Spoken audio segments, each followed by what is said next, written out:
This particular video is going to look at what questionnaires and interviews are. We'll have a look at one or two strengths or limitations, but we'll go through most of those in the class next lesson. So both of these are non-experimental techniques, and by that I mean there's no independent variable, there's no dependent variable. They are both self-report methods.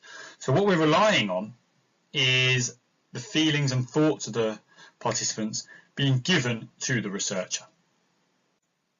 So a lot of you will have filled out questionnaires in the past for something or other.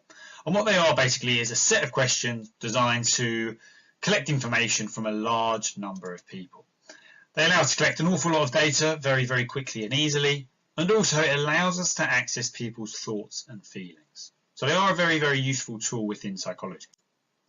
We've got a lot of different types of questions that can happen during a questionnaire. So we've got open questions where the participants can give any response they want, and they can elaborate on those answers as well. So that gives us qualitative data or non-numerical data. We've also got closed questions. So closed questions are where they get a set number of choices to pick from, maybe yes, no. And that provides us with quantitative data. We count up the yeses, count up the no's. We've also got something called semantic differentials. And these are where you get a little line, might be from I agree to don't agree, and you've got to put a little cross somewhere on that line. And what that can give us is some quantitative data. We've also got something called Likert scales, and Likert scales are where you've got different words to pick from. So it might be strongly agree, agree, don't care, disagree, strongly disagree. So you've got a range of words to pick from, and you pick your choice from those. And although that provides us with qualitative data, because it's providing us with how many agrees, don't agrees, strongly agrees, that can quite easily be turned into numerical data. So that's one of the advantages of the Likert scale. Although the data is initially qualitative, it can be changed into quantitative data in order to be analysed quickly.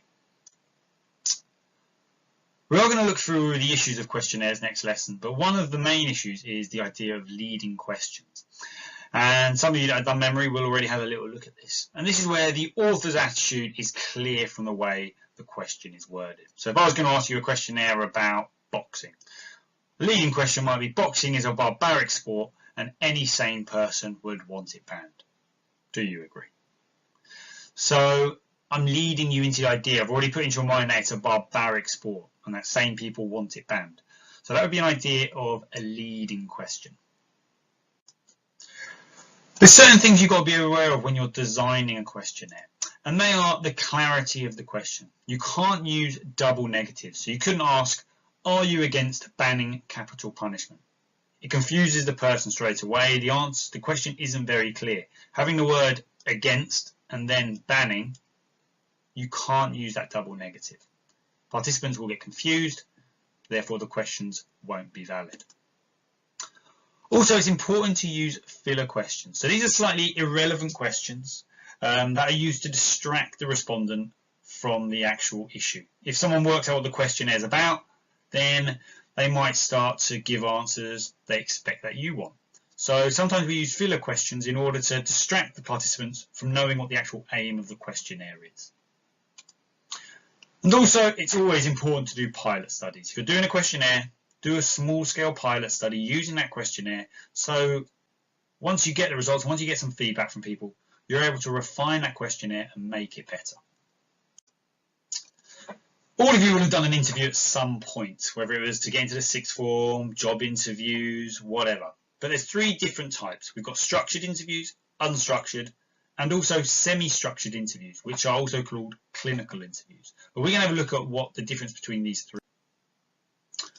So a structured interview is where there is a predetermined fixed set list of questions that the researcher will read through. So the interviewer will sit down and read through each of the set of questions, and you will give a response to those questions.